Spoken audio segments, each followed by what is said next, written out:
शिक्षण म्हणजेच समाज सुधारण्यासाठी दिलेले विचार होय.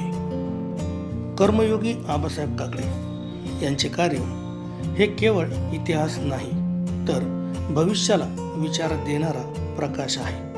त्यांचे विचार, त्यांची प्रेरणा, त्यांचा वारसा सदैव जिवंत राहील.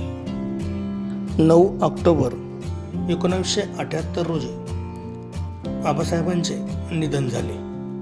संपूर्ण परिसराला मोठा धक्का बसला. परंतु या दुःखातून सावरत निर्मलताईंनी धैर्याने पुढाकार घेतला व संस्थेची जबाबदारी समर्थपणे पेलली. आबासाहेबांच्या कार्याचा गौरव म्हणून संस्थेचे नाव इतिहासात नोंदविले गेले. आबासाहेब काकडे विद्यालय व आबासाहेब काकडे ज्युनियर कॉलेज हा नामांतर सोहळा त्यांच्या कार्याला दिलेली कृतज्ञतेची मानवंदनाच होती. 1980 मध्ये ताईंनी कर्मयोगी आबासाहेब काकडे यांचे शाळेच्या प्रांगणात स्मारक उभारले व माननीय नामदार प्रतापरावजी भोसले यांच्या शुभ हस्ते पुतळ्याचे अनावरण करण्यात आले. हे स्मारक आबासाहेबांच्या विचारांचे, त्यागाचे व सामाजिक बांधिलकीचे जिवंत प्रतीक आहे. यावेळी ताई म्हणतात, व्यक्ती नश्वर असते पण तिचे विचार अमर असतात. आबासाहेबांच्या जीवन कार्याची नोंद जतन करण्यासाठी पुंडलिक गवंडी लिखित लाल सूर्य हे चरित्र ग्रंथ अर्थराज्यमंत्री माननीय नामदार बाळासाहेब विखे पाटील यांच्या शुभ हस्ते प्रकाशित करण्यात आले.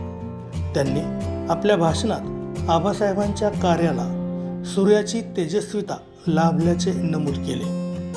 या प्रसंगी महाराष्ट्र विधान परिषदेचे अध्यक्ष माननीय नामदार ना. स. फरांदे, खासदार सूर्यभानजी वहाडणे, खासदार दिलीपजी गांधी उपस्थित होते.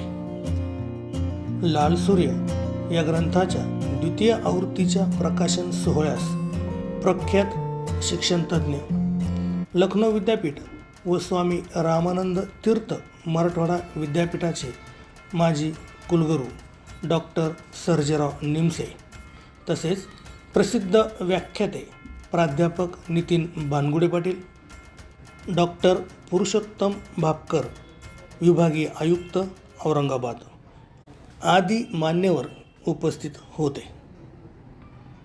ॲडव्होकेट डॉक्टर शिवाजीराव काकडे साहेब लिखित आबासाहेब आणि मी या ग्रंथाचा प्रकाशन सोहळा महाराष्ट्र राज्य साहित्य परिषद सभागृह पुणे येथे मोठ्या दिमाखात आणि चैतन्यमय वातावरणात संपन्न झाला.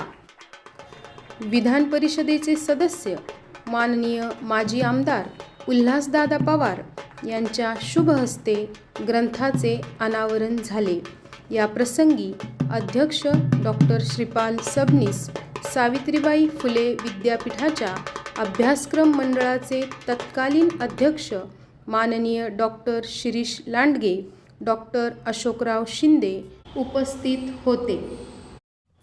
28 डिसेंबर 2019 रोजी doctor Shri Sanjay Kalamkar, doctor Shripal Sabnis, doctor Shripad Bhalchandra Joshi यांच्या शुभ हस्ते या ग्रंथाचे लोकार्पण करण्यात आले.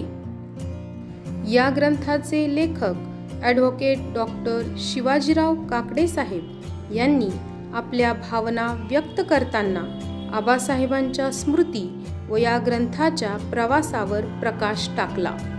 या पुस्तकाची द्वितीय आवृत्ती प्रकाशित करण्यात आली. हे केवळ पुस्तकाचे पुनर्मुद्रण नव्हते तर आबासाहेबांच्या विचारांचा पुनर्जन्म होता. तसेच अनंत विठ्ठल कुलकर्णी लिखित आबासाहेबांच्या जीवनावर न्याय हा परमेश्वराचा व आबासाहेबांविषयी विविध क्षेत्रातील मान्यवरांनी लिहिलेल्या लेखांचे संकलन असलेले आठवणीतले आबासाहेब या पुस्तकाचे प्रकाशन करण्यात आले. आमदार सत्यजित तांबे, माननीय विठ्ठलदादा तांबे, ज्येष्ठ साहित्यिक माननीय घनश्याम पाटील, ॲडव्होकेट डॉक्टर शिवाजीराव काकडे साहेब, माननीय सौ हर्षदाताई काकडे यांच्या उपस्थितीत हा सोहळा पार पडला.